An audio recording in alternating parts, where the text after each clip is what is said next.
So it's safe to say that Celine Dion has been extremely brave with sharing her struggles with stiff person syndrome. And to see her at the Olympics was nothing short of an immense triumph and, to me, a miracle as well. I really wanted to kind of capture a little bit of why. So what we're going to do is we're going to do a vocal talk through on her singing L'Hymne à l'amour. I'm probably butchering a lot of the French. Let's hear Celine Dion at the opening ceremony in Paris. And as usual, I'm going to be starting and stopping a lot. So if you want to watch the actual performance, go find it. Le ciel bleu Yes. sur nous peut s'effondrer. Oh man. Et la terre peut bien s'écrouler. Here's the thing. I don't think that you guys realize how impressive that is, especially from where Celine Dion came from. I think a really good marker or a really good way to describe where Celine was vocally was her singing on Love Again. Now, when she was recording Love Again in the documentary, you could already see that a lot of her highs and her ability to project, especially in her chest voice, was very limited. Like her ability to even create a projected sound that had a thicker texture was a very big challenge for her. You don't have to find the answer, just keep trying. Even after she did that, she risked having some type of seizure that would send her body into some type of shock. The fact that she was able to accomplish this, even if this were just in the studio, to be able to even stand on stage and do this with a large amount of risk, it already shows how much Celine has overcome. Celine's usual belts kind of start at that C going up, right? But the fact that we have some thickness in the mids is such a good sign. This is beautiful. See, and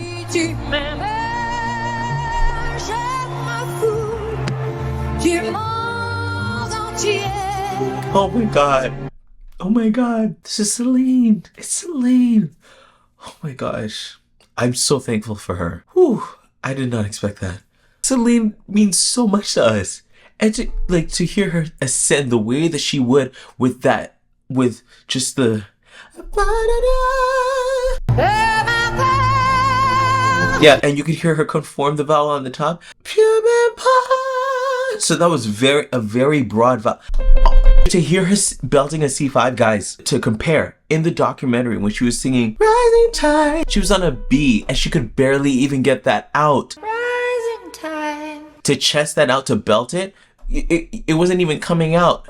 And here she is on a C5. Like, guys, there's progression. Like, the morale that Celine has showed to overcome what she's overcome, there is a progression that we're hearing here. I don't care whether this is her singing with a pre-record or not, right? The fact that she can even do that in a studio or on a mic somewhere at all is a miracle. I'm so thankful. Like, that was so Celine.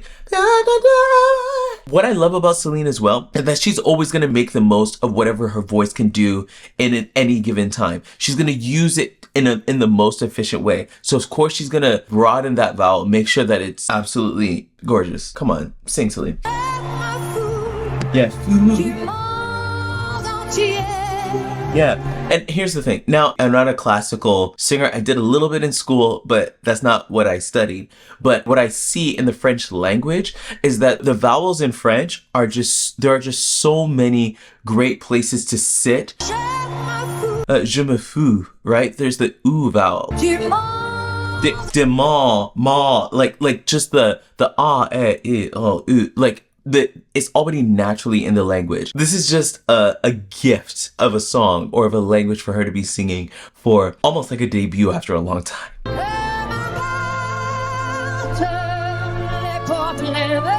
This is so majestic. Hearing how she moves through all of this, like the confidence that it takes to do something like this after what she's been through. Oh God, this is my clarion call to all of you who think that your voice is damaged or somebody's told you that you can't sing. If Celine can recover, I'm telling you, you can sing. A lot of people that feel like they can't sing have gone through less than what Celine Dion has gone through in their bodies. Now, it's not just simply her working harder. She was already a smart singer, and I'm sure she had a lot of help, navigating what her voice is to do. So there's a lot of smart work that's being done here. But with that smart work, she was able to overcome probably one of the hardest things for a singer to ever experience. A lot of you guys aren't dealing with that. So I'm here to tell you, reclaim your voice. If you've been dying to sing, if you've been wanting to sing, this is the time for you to do it. If Celine can bounce back, how much more can you actually do it, even if you've never really, had a coach before or anything like that? So I'm going to leave a link here. If you want to work with a vocal coach, I got time, right? Let's book a consultation. Let's talk about what it would be like to work together, and let's reclaim your voice. Because listen, if she can bounce back, you can surely enough do it. Anyway, let's get back to this. Yeah, moan. And I love what you're hearing there. Moan. You could hear her pull back on the tone as well. So what I'm hearing is not just that she's able to force her voice into an extreme belt that has lots of vibrato. There is a connection from the soft to the loud. Moan. Before, what she was saying and describing in the documentary is that when she would sing, it's like her bass would be gone and her highs would be gone, and she would just kind of be left with this small, maybe like an octave of a pocket, and it would be very thin. What this is telling me is that whatever work she's been doing, she's not only gone from a small dynamic to a loud dynamic, she's filled in the space in between. She's grown that sound into something that can now be a bigger sound, but she also has sound in between. It's giving functionality. Oh, this is beautiful. J'irai jusqu'au bout du monde. Yeah. Je me ferai teindre en blonde. Yeah. Si tu me le demandes. Yeah, and all of her attacks are there as well. J'irai jusqu'au bout du monde. Bout du monde. All of this stuff would have been impossible back then. For her to be giving these very sharp attacks back then, she would have been cracking. Right, in doing that. And here you're hearing her get through the phrase. And with these more explosive consonants, the sound is continuing. You're hearing continuity in the tone and in the sound. She's not breaking, she's not cracking. How do you recover from something like that? J'irai décrocher la lune. J'irai voler la fortune. Yeah, fortune. And you can see, she is landing in all of these vowels like clockwork. It's like when a glove fits perfectly. It's like she is landing in every single vowel, and you could tell she knows her vowels. Right? She's landing in the middle of them. She's being so specific with the vowel to put her body in an optimal place to give that consistent tone. Because if her placement was off, who knows how fragile she still is? She could have risked cracking or something like that. But no, she's locked in. Si tu me le demandes. And she's conforming that vowel on top again. The song again is helping her. Those vowels. Right, it's already in that vertical space. Je renierai ma patrie. Yeah. Je renierai mes amis. Yeah, and what you're hearing there as well is you're hearing some vocal fry. And that vocal fry stuff, I was just working with somebody the other day.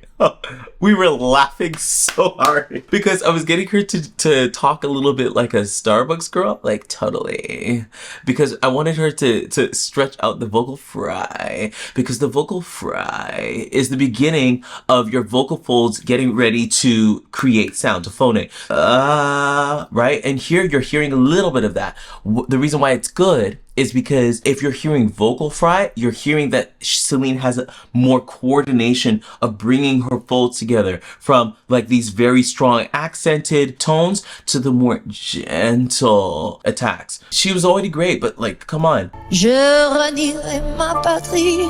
Batterie. See, you're hearing those remnants of vocal fry. So it's telling you that the voice is happy and she's got control over what she's doing. Come on. When you know how to sing well, even when there is tragedy, when you've already learned all of the tools, it's not simply that you have to go on this gradual journey up to recovery. Now, I think Celine would have definitely had to go through that, especially in terms of navigating her body and and her body's new relationship with her voice. But I'm very sure, and especially because of the way that she's singing, there was a point where it's like, okay, body recovery, but then her muscle memory and her knowledge of her own voice and of what to do in order to create an optimal sound kind of just skyrocketed that recovery. And so we're getting what you hear here. Whew. Si tu me le demandes. Yep, and you're hearing those softer tones of yeah. Mhm. Oh, peut bien dire de moi, je ferai n'importe quoi. Yeah. Si tu me le demandais. Okay, what does that mean? Hold on. Si tu me, si tu demande, translation, it means if you asked me. Okay, French is her native language, so of course she would know what she's saying, but I love the way that she's creating emphasis on this repeated little refrain here. Si tu me, que tu sois loin de moi. Yeah, moi. Yeah, come on. I want to give kudos to whoever wrote this, because the way that, like, you could tell they were thinking of the voice and where to put the high parts, where to put the low parts, because it's really written so that the open vowels are on the top so that you're not having to push on an awkward vowel. This is a well-written song as well, not just lyrically, but just matching the melody to be in optimal places for the singer. And that's a good note for those of you that are writing songs. When you're singing them high notes, put them on a good vowel, right? We're not trying to be eating on the top of all these lines. No, sorry, Bob. But yeah, sing, Celine. Si tu m'aimes, car moi je Yeah. Yeah, she had a little tang there. Come on. Yeah. dans le ciel. Yeah, it's so bright there. Sing, Celine. Plus de problème. Mon amour, Mon amour. vois-tu? Yeah, and I love the darkness she puts. Mon amour. Yeah,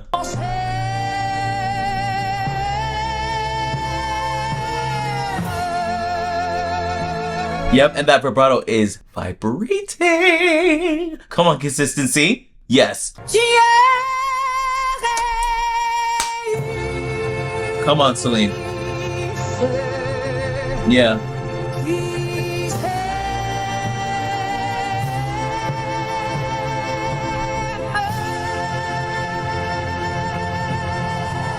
What a long sheesh. When you have it, you have it. When you learn your voice well, your faculties may come and go. When you prep your brain to overcome, I will never forget on the documentary when you heard her say, you know, I'll sing. Oh, no. It was an interview where she was like, oh, I'll sing again. You will see me, right? She was not kidding.